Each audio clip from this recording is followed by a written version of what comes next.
So we're starting off with developmental disturbances. This is chapter 1 from contemporary oral pathology. और इसके अंदर we're going to be talking about developmental disturbances जो कि oral and maxillofacial structures को affect करती हैं, particularly when we are talking about oral cavity and oral region. तो उसके अंदर जो developmental disturbances हमने पढ़नी है उसकी 3 basically broad सी categories हैं जो हम developmental disturbances पढ़ेंगे. That is basically developmental disturbances affecting teeth. तो दांतों को जो developmental disturbances affect करती हैं वो पढ़ेंगे. developmental disturbances limited to soft tissues वो पढ़ेंगे, ठीक है, कि soft tissue disturbances क्या हैं, and developmental disturbances affecting bone जो कि बहुत important हैं उनके बारे में we are going to discuss, ठीक है. So that is a broad overview. In this video we are going to be starting off with developmental disturbances affecting the teeth, right? So developmental disturbances affecting teeth, जब हम normal दांत की anatomy के ऊपर बात करते हैं तो we're saying कि एक दांत है, उसका normal shape है, उसकी normal size है. तो developmental disturbances जो कि दांत को affect करेंगे तो वो उसकी shape को भी affect कर सकते हैं, ठीक है, उसकी size को affect कर सकते हैं, ठीक है, number को affect कर सकते हैं, उसकी morphology जो कि shape ही हो जाती है, फिर उसके structures में alterations भी cause करवा सकते हैं जैसे enamel और डेंटिन के अंदर, ठीक है. So in this we are going to be starting off with developmental disturbances affecting the size of teeth, ठीक है. साइज़ ऑफ टीथ, या तो हमारे पास साइज़ ऑफ टीथ ज़्यादा है, ठीक है, नॉर्मल से ज़्यादा है, नॉर्मल से बड़ा है, या नॉर्मल से छोटा है. नॉर्मल से बड़ा है तो उसको हम कहेंगे कि मैक्रोडोंशिया है, ठीक है, मैक्रोडोंशिया. एंड नॉर्मल से छोटा that is basically microdontia, right. So let's study के इसके अंदर क्या है. सो हम कह रहे हैं कि माइक्रोडोंशिया का क्या मतलब है कि ऑल टीथ, ठीक है, ऑल टीथ तो नहीं, one or more teeth that are smaller than normal, ठीक है. एक या एक से ज़्यादा दांत जो कि स्मॉलर देन नॉर्मल है इसको हम मैक्रोडोंशिया कहते हैं, कि one or more teeth that are smaller than normal, ठीक है. मैक्रोडोंशिया क्या है? One or more teeth that are smaller than normal. अब माइक्रोडोंशिया जो होती है ना उसकी डिफरेंट टाइप्स होती हैं. सबसे पहले हम स्टार्ट करेंगे तो we are starting off with के when all teeth in both arches, maxillary and mandibular arch में all the teeth are smaller than normal, तो वो हमारे पास होगा true माइक्रोडोंशिया, ठीक है. सॉरी, ट्रू नहीं होगा, जनरलाइज्ड माइक्रोडोंशिया होगा. Generalized microdontia when all the teeth in both arches are smaller than normal, तो उसको हम कह देंगे कि जनरलाइज्ड माइक्रोडोंशिया है. तो पहली टाइप ऑफ माइक्रोडोंशिया क्या आ गई? Generalized microdontia in which all the teeth in both arches are smaller than normal. दूसरा हमारे पास क्या हो सकता है? ट्रू जनरलाइज्ड हो सकता है. ट्रू जनरलाइज्ड का क्या मतलब है कि when all teeth are uniformly smaller, ठीक है. एक आर्च है, फॉर एग्जांपल मैक्सिलरी आर्च है, ये दांत भी छोटा है, ये दांत भी छोटा है, ये बहुत छोटे हैं, ये थोड़े से मिडिल साइज़ के हैं, और ये बड़े आ गए दोबारा से. सो यूनिफॉर्मिटी आपको नज़र नहीं आ रही. छोटे दांत तो हैं लेकिन छोटे में भी वेरिएशन आ जाती है, कोई बहुत छोटा है, कोई नॉर्मल साइज़ का है. So that is generalize when all teeth are smaller than normal both arches में. लेकिन when all teeth are uniformly smaller than normal तो उसको हम ट्रू जनरलाइज्ड माइक्रोडोंशिया कहते हैं. और हम कहते हैं कि ये एसोसिएटेड होता है विद अनकॉमन कंडीशंस जैसे कि पिट्यूटरी डॉर्फिज्म. जब हमारे पास जो हमारा ग्रोथ हार्मोन है उसके लेवल्स कम हो जाते हैं पिट्यूटरी ऑल्टरेशन की वजह से, तो सारे दांत यूनिफॉर्मली छोटे होंगे, ठीक है. फिर तीसरा कंडीशन जो कि इंपॉर्टेंट है दैट इज़ रिलेटिव माइक्रोडोंशिया.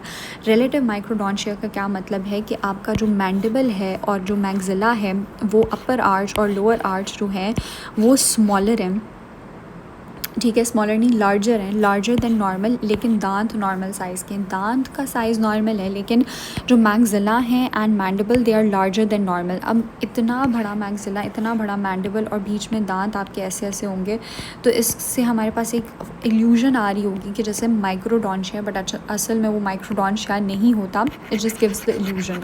और दांतों के दरमियान में स्पेसिंग भी आ जाएगी इन रिलेटिव माइक्रोडोंशिया. अब होता क्या है कि दीज आर जनरलाइज टाइप्स के, एक जनरलाइज्ड है, एक ट्रू जनरलाइज्ड है और एक रिलेटिव है. जो माइक्रोडोंशिया हमारे पास अफेक्ट करता है एक दांत को या एक से ज़्यादा दांत को अफेक्ट कर सकता है, 2 to 3 टीथ या 1 to 2 to 3 1 to 2 टीथ को अफेक्ट करता है, तो that is more common as compare to generalize types. और जब हम इंडिविजुअल टीथ के ऊपर बात करते हैं तो सबसे ज़्यादा कॉमनली इन्वॉल्व जो दांत होता है ना, वो हमारे पास मैक्सिलरी लैटरल इंसाइजर होता है, जिसको हम पेग लैटरल्स कह रहे होते हैं। दूसरा हमारे पास मोलर्स अफेक्ट होते हैं, पर्टिकुलरली जो मैक्सिलरी थर्ड मोलर है वो अफेक्ट हो रहा होता है, ठीक है। और अगर हम मैंडिबल में ऊपर बात करें तो प्री मोलर्स अफेक्ट होते हैं। इन कंडीशंस में क्राउन जो होता है वो कॉनिकल शेप का भी नज़र आ रहा होता है। So this is all for microdontia, ठीक है। अगर माइक्रोडोंशिया हो गया तो macrodontia is literally the same. Macrodontia क्या है कि when one or more teeth are larger than normal, ठीक है, एक या एक से ज़्यादा दांत लार्जर है नॉर्मल से, तो इसके अंदर भी हमारे पास सबसे पहले आ जाती है जनरलाइज्ड माइक्रोडोंशिया। अब जनरलाइज्ड मैक्रोडोंशिया क्या होता है कि when all the teeth in both arches are larger than normal, generalized हो गया। फिर आता है true generalized when all teeth are uniformly larger, तो वो किसके साथ एसोसिएटेड होगा, पिट्यूटरी जाइगेंटिज्म के साथ एसोसिएटेड होगा, ठीक है। उसके बाद लास्टली रिलेटिव मैक्रोडोंशिया आ जाता है, ठीक है। रिलेटिव मैक्रोडोंशिया में मैंडिबल और मैक्सिला छोटे से होंगे और टीथ नॉर्मल साइज़ के होंगे और क्राउडिंग सी नज़र आ रही होगी आपको दांतों के दरमियान में। तो दांत का साइज़ नॉर्मल होगा, but the thing is that because जो मैंडिबल है, मैक्सिला है, वो इतना छोटा हुआ होंगे कि दांत उसके कंपैरेटिवली बहुत बड़े नज़र आ रहे होंगे, तो एक इल्यूजन सी होती है, ठीक है। अच्छा, इसके अंदर हमारे पास जो लोकलाइज टाइप्स होती हैं ना, जब हम कहते हैं कि रीजनल है, रीजनल या फिर लोकलाइज टाइप ऑफ मैक्रोडोंशिया है, सॉरी, जो कि एक पर्टिकुलर साइट को अफेक्ट कर रहा है, रीजनल लोकलाइज्ड मैक्रोडोंशिया, जो कि affected side of the mouth में नज़र आता है, वो एसोसिएटेड होता है पेशेंट्स विद हेमीफेशियल हाइपरट्रोफी या फिर conditions like odontomaxillary dysplasia. So regional localized macrodontia associated with hemifacial hypertrophy and regional odontomaxillary dysplasia. Macrodontia एक दांत का यूजुअली बहुत रेयर होता है, और कभी कभी क्या होता है कि फ्यूजन हुई होती है दो दांतों की, जो कि हम आगे जाके एक एबनॉर्मेलिटी पढ़ेंगे, तो it kind of resembles that of macrodontia, but it is not actually macrodontia, ठीक है। फिर एक और कंडीशन होता है जिसको उसने कहा है कि राइजोमेगैली कहते हैं या फिर रेडिकुलोमेगैली कहते हैं, रेडिकुलोमेगैली या फिर राइजोमेगैली। ये क्या होता है कि जो दांत की रूट होती हैं या रूट्स होती हैं, they are considerably longer than normal, longer roots आ जाती हैं और मोस्ट कॉमनली एसोसिएटेड किसके साथ होती हैं, मैंडिबुलर कस्पिड टीथ की जो रूट्स होती हैं वो शो करती हैं राइजोमेगैली या रेडिकुलोमेगैली। सो मैक्रोडोंशिया, मैक्रोडोंशिया क्या है, साइज़ के अंदर ऑल्टरेशन है, micro one or more teeth smaller than normal, ठीक है, और one or more teeth larger than normal, that is sorry मैंने उल्टा लिख दिया, okay. So one or more teeth that are larger than normal, that is macrodontia, and one or more teeth that are smaller than normal, that is microdontia. उसके बाद हमारे पास आ जाती हैं disturbances in number of teeth, ठीक है। Number of teeth के अंदर disturbances हैं। सो इसके अंदर हम पढ़ेंगे टोटल एनोडोंशिया, ठीक है, टोटल एनोडोंशिया पढ़ेंगे। इसके अंदर हम पार्शियल एनोडोंशिया पढ़ेंगे, ठीक है। पार्शियल एनोडोंशिया जो होते हैं ना, उसको हम क्या कह रहे होते हैं, ओलिगोडोंशिया भी कह रहे होते हैं, ठीक है, एंड हाइपोडोंशिया भी कह रहे होते हैं। So these are two types जो कि हम इसके अंदर पढ़ेंगे। But total anodontia is congenital absence of all teeth, ठीक है, कि सारे के सारे दांत जो हैं वो कंजेनिटली एब्सेंट हैं, जबकि partial anodontia congenital absence of one or more teeth. उसने टोटल एनोडोंशिया के ऊपर एक डिटेल डिस्कशन की हुई है जो कि हम पढ़ेंगे, and it is very very interesting actually, okay. So हमने कहा है कि टोटल एनोडोंशिया क्या है, total anodontia is congenital absence है of all teeth, congenital absence of all teeth, के सारे दांत कंजेनिटली एब्सेंट हैं। तो बेसिकली क्या होता है कि ये total anodontia is a very very rare condition. आप ये याद रखें कि it is a rare condition, rare occurrence होती है, congenital absence of all teeth, and patient presents with absolutely no deciduous or permanent teeth. तो इस पेशेंट के अंदर ना ही कोई डिसिडुअस दांत होगा और ना ही कोई परमानेंट दांत प्रेजेंट होगा। दोनों डेंटिशंस जो होती है ना वो एब्सेंट होती हैं। ये बहुत रेयर कंडीशंस है और यूजुअली एसोसिएटेड होता है with some sort of generalized disorder. ठीक है, एक जनरलाइज्ड डिसऑर्डर या सिंड्रोमिक पेशेंट्स जो होते हैं ना उनके अंदर हमें नज़र आता है टोटल एनोडोंशिया। और पर्टिकुलरली वो जनरलाइज्ड डिसऑर्डर क्या है, एक्टोडर्मल डिस्प्लेजिया, जिसको हम क्या कह रहे होते हैं कि हेरिडिटरी एक्टोडर्मल डिस्प्लेजिया है। ठीक है, इसका एक और नाम भी उसने मेंशन किया हुआ है बुक के अंदर, जिसको हम कहते हैं हाइपोहाइड्रोटिक एक्टोडर्मल डिस्प्लेजिया। अब होता क्या है कि हाइपोहाइड्रोटिक एक्टोडर्मल डिस्प्लेजिया इनहेरिट होता है एज अ जेनेटिक हेट्रोजेनेसिटी की फॉर्म में ये इनहेरिट होता है। दैट मीन्स कि कुछ इंडिविजुअल्स के अंदर ये इनहेरिट होगा as an hypohidrotic ectodermal dysplasia inherited as a genetic heterogeneity. In some patients is an X-linked recessive disorder, in other patients autosomal recessive। जिनके अंदर X-linked recessive होगा वो ज़्यादातर families जो होती है ना उनके अंदर मेल अफेक्ट होते हैं, right. And in other families is an autosomal recessive disorder जो कि फीमेल्स और मेल्स दोनों को अफेक्ट कर रहा होता है। अब होता क्या है कि it is a hereditary disorder and जो एक्स लिंक्ड वेराइटी होती है ना, एक्स लिंक्ड वेराइटी, उसके अंदर क्या होता है कि हमारे पास डिस्टर्बेंसेस होती हैं इन 2 और मोर एक्टोडर्मली डिराइव स्ट्रक्चर्स। हमें पता है कि जब एक बच्चे की डेवलपमेंट हो रही होती है तो मीजोडर्म, एक्टोडर्म एंड एंडोडर्म होती है। ठीक है, एक्टो बाहर, meso and then endoderm. Ectoderm से हमें पता है स्किन बनती है, हेयर फॉलिकल्स बनते हैं, स्वेट ग्लैंड्स बनती हैं।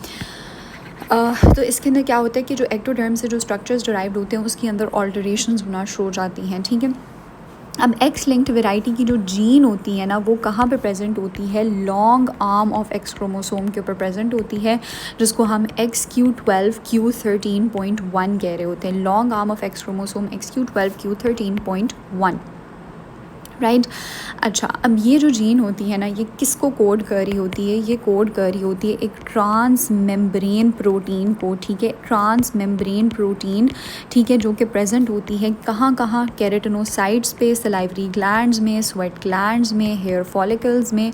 तो इसकी वजह से, ऑल्टरेशन की वजह से क्या और इवेंचुअली होता है कि हमारे पास एक्टोडर्म से जो स्ट्रक्चर्स डिराइव्ड होते हैं उसकी ऑल्टरेशन हो जाती है या डिफेक्ट्स आ जाते हैं एक्टोडर्मली डिराइव्ड स्ट्रक्चर्स। तो आपकी जो हेयर होगा, स्वेट ग्लैंड्स होंगे, स्किन होगी, दांत होंगे, वो सारे के सारे उनके अंदर ऑल्टरेशंस देखने को मिलेंगी। तो अब इसके अंदर फीचर्स कैसे प्रेजेंट करेगा पेशेंट, एक तो हमने कहा है कि एनोडोंशिया होगा, बट पर्टिकुलरली जब हम एनोडोंशिया मेंशन करते हैं तो हम मोर स्पेसिफिकली कह रहे होते हैं हाइपोडोंशिया। कभी बहुत रेयर होगा कि 1 मिलियन पीपल में से कोई एक इंसान होगा जिसके अंदर कोई भी दांत प्रेजेंट नहीं होंगे, बहुत रेयर होता है। ठीक है, उसके अलावा ज़ीरो स्टोमिया हो सकता है, सलाइवरी ग्लैंड्स की ऑल्टरेशन है। ठीक है, ज़ीरो ऑप्थेल्मिया हो सकता है, सारी की सारी जो आपकी एक्राइन ग्लैंड्स है ना उसके अंदर ऑल्टरेशन होता है। तो सलाइवा की प्रोडक्शन नहीं होगी, टीयर्स की प्रोडक्शन नहीं होगी। ठीक है, डिस्फेजिया होगा पेशेंट को। ठीक है, और हेयर बहुत ज़्यादा स्पार्स होंगे। ठीक है, जिसको पर्टिकुलरली बुक के अंदर एक टर्म मेंशन हुई है लैनूगो हेयर उस पेशेंट में देखने को मिलेगा। उसके अलावा डिस्ट्रोफिक नेल्स होंगे।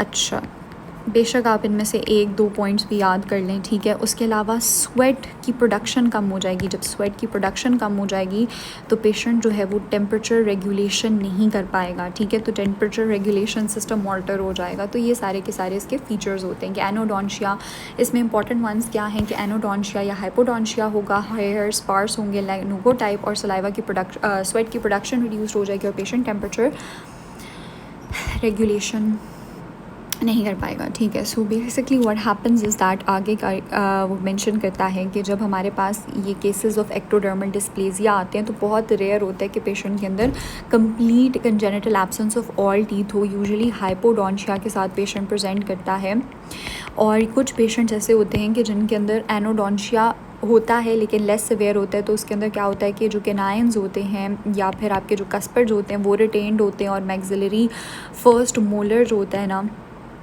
वो भी इन पेशेंट्स के अंदर रिटेन्ड ही होगा। सो दिस इज़ एनोडोंशिया जो कि एसोसिएटेड होता है with the syndrome which is known as hereditary ectodermal dysplasia, right. उसके बाद जब वो आगे मेंशन करता है तो वो कहता है कि हमारे पास एक कंडीशन होता है जिसको हम कहते हैं हाइपोडोंशिया, ठीक है, और एक होता है जिसको हम कहते हैं ओलिगोडोंशिया, ठीक है।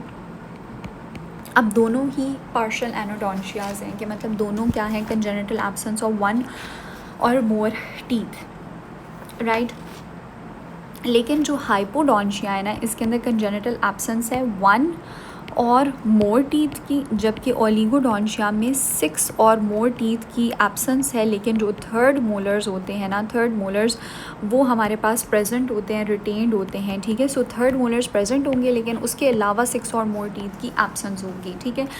अब जो ये कंडीशंस हैं ये एसोसिएटेड होते हैं क्रूजॉन सिंड्रोम, डाउन सिंड्रोम के साथ, एक्टोडर्मल डिस्प्लेसिया के साथ एंड एह्लर-डानलोस सिंड्रोम। सो ये CDEE आपने याद रखना है कि Crouzon syndrome, Down syndrome, Ehlers Danlos syndrome and ectodermal dysplasia के साथ एसोसिएटेड ये होते हैं। अब होता क्या है कि हाइपोडोंशिया किसी भी दांत को अफेक्ट कर सकता है, लेकिन मोस्ट कॉमन क्या होते हैं कि मैक्सिलरी या फिर मैंडिबुलर थर्ड मोलर्स ज़्यादातर इन्वॉल्व होते हैं। उसके बाद आपके पास आ जाते हैं मैक्सिलरी लेटरल इंसाइजर्स, उसके बाद हमारे पास आ जाते हैं मैक्सिलरी लेटरल इंसाइजर्स आ जाते हैं। एंड देन जो मैंडिबल रीजन है उसके अंदर सेकेंडरी मोलर्स जो होते हैं वो अफेक्ट होते हैं। अच्छा, ओके, सो या थर्ड मोलर्स अफेक्ट होंगे, lateral incisors and second pre molars. अच्छा, अब percentage of congenital absent teeth जो होती है वो वेरिएबल होती है, लेकिन वो कुछ उसने लाइक बेसिक से पॉइंट्स बताए हुए हैं जो कि हम देख लेते हैं। पहला वो कहता है कि जो कंजेनिटल एब्सेंस होती है ना, 35% ऑफ द जनरल पॉपुलेशन जो होती है ना, उनके अंदर एटलीस्ट 1 एब्सेंट थर्ड मोलर ज़रूर प्रेजेंट होगा। 1 एब्सेंट थर्ड मोलर के 4 थर्ड मोलर्स में से एक ना एक तो कोई एब्सेंट होगा 35% ऑफ द पॉपुलेशन के अंदर। फिर वो कहता है कि all third molars can also be absent, ठीक है, और ये भी बहुत ज़्यादा कॉमन होता है, ठीक है। उसके बाद वो कहता है कि जब हमारे पास डिसिडुअस डेंटिशन जो है वो एब्सेंट है तो वो कोई ना कोई फेमिलियल टेंडेंसी की वजह से होती है। और डिसिडुअस के अंदर मैक्सिलरी लेटरल इंसाइजर, जब हमने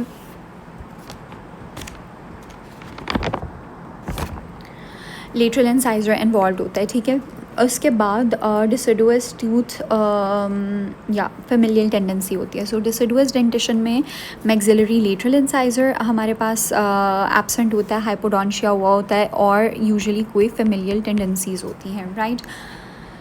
जब हम डिस्टर्बेंसेस इन नंबर के ऊपर बात करें हम, so we talked about missing teeth, ठीक है। अब हमने बात करनी है सुपर न्यूमरी टीथ के बारे में। सुपर न्यूमरी टीथ का क्या मतलब है? सुपर न्यूमरी टीथ का मतलब है कि दांत जो हैं they are in excess of their normal number. So teeth in excess of their normal number is called supernumerary teeth. और इसके अंदर मैक्सिला के अंदर ज़्यादा कॉमन होते हैं। 90% ऑफ द केसेस के अंदर मैक्सिला इन्वॉल्व होता है और अबाउट 10% ऑफ द केसेस के अंदर मैंडिबल इन्वॉल्व होते हैं। तो हम कहते हैं कि मैक्सिला के अंदर सुपर न्यूमरी टीथ ज़्यादा कॉमन होते हैं।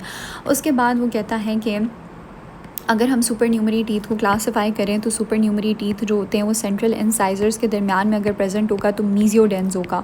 मीजियोडेंस is basically a supernumerary teeth that is present between the central incisors. फिर हमारे पास आ जाते हैं डिस्टोडेंस या डिस्टोमोलर्स। डिस्टोडेंस क्या होते हैं या डिस्टोमोलर्स क्या होते हैं कि जब हम पिछले लास्ट मोलर को देखते हैं ना, चाहे वो किसी पेशेंट में सेकंड है या थर्ड है, तो उसके बक्कल एस्पेक्ट के ऊपर, ठीक है, या फिर पैलेटल एस्पेक्ट, ये बक्कल है, ये पैलेटल है और ये मोलर है, तो इसके बक्कल एस्पेक्ट के ऊपर हो सकता है या पैलेटल एस्पेक्ट में कोई एडिशनल दांत प्रेजेंट हो सकता है, तो इसको हम डिस्टोडेंस या डिस्टोमोलर्स कहते हैं।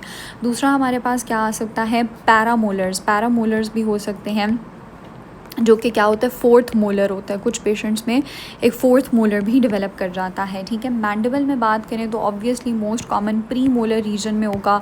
उसके अलावा सुपर न्यूमरी इंसाइजर्स हो सकते हैं, सुपर न्यूमरी मोलर्स हो सकते हैं, पैरामोलर्स हो सकते हैं, ठीक है। अब होता क्या है कि या तो हमारे पास 2 कंडीशंस हो सकते हैं, या तो इसके अंदर हो सकती है रूडिमेंट्री या सप्लीमेंट्री हो सकता है। सप्लीमेंट्री या रूडिमेंट्री, सप्लीमेंट्री का क्या मतलब है कि दांत जो सुपर न्यूमरी दांत है it resembles the normal corresponding counter part, या फिर कोई रिजेंबलेंस नहीं है और एबनॉर्मल शेप है। मीजियोडेंस और डिस्टोडेंस में कॉनिकल शेप क्राउन्स भी होते हैं। और डिसिडुअस टीथ में मोस्ट कॉमन हमने पढ़ा था कि डिसिडुअस टीथ में मोस्ट कॉमनली मिसिंग दांत कौन सा है, मैक्सिलरी लैटरल इंसाइजर्स। और सुपर न्यूमरी दांत भी डिसिडुअस टीथ में कौन सा है, maxillary lateral incisor. Supernumerary teeth क्या हो सकते हैं, सिंगल हो सकता है, ठीक है, मल्टीपल हो सकता है, इम्पैक्टेड हो सकता है, या फिर इरप्टेड हो सकता है। और एक बहुत इंपॉर्टेंट पॉइंट है कि अगर तो हमारे पास multiple supernumerary teeth which are generally impacted, बहुत ज़्यादा सुपर न्यूमरी टीथ जो कि रेडियोग्राफ में इम्पैक्टेड नज़र आएंगे, वो एसोसिएटेड होते हैं दो कंडीशंस के साथ जिसको हम कहते हैं गार्डनर्स सिंड्रोम, ठीक है, गार्डनर्स सिंड्रोम के साथ एसोसिएटेड होते हैं एंड क्लीडोक्रेनियल डिस्प्लेजिया के साथ एसोसिएटेड होते हैं multiple supernumerary teeth which are generally impacted, ठीक है। सो हमने साइज़ के अंदर कर ली और हमने नंबर के अंदर कर ली, ठीक है।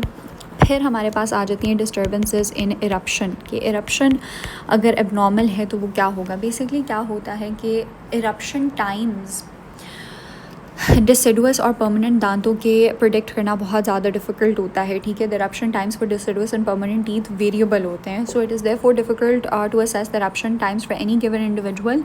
Only when eruption time lies well outside the normal range one can consider कि एक eruption abnormality exist करती है। बहुत अगर कोई बहुत ज़्यादा deviation है normal age से, वरना mild deviation तो होती हैं। जो हमने इरप्शन टाइम्स एंड सीक्वेंसेस पढ़े हैं कि जी 6 मंथ्स पे हमारे पास फर्स्ट मोलर आएगा, तो ये सब कुछ वो सारी जो होती हैं वो बहुत ज़्यादा साइंटिफिक हैं और बहुत आइडियल कंडीशंस में होती हैं। नॉर्मली ऐसा नहीं होता, ठीक है। इरप्शन एबनॉर्मेलिटीज़ के अंदर we are going to be talking about premature eruption, ठीक है, we'll talk about delayed eruption. Most important हमने बात करनी है इम्पैक्टेड टीथ के बारे में, इम्पैक्टेड टीथ, इम्पैक्टेड दांत के बारे में, और लास्टली एक इरप्शन सीक्वेस्ट्रम के ऊपर हमने बात करनी है।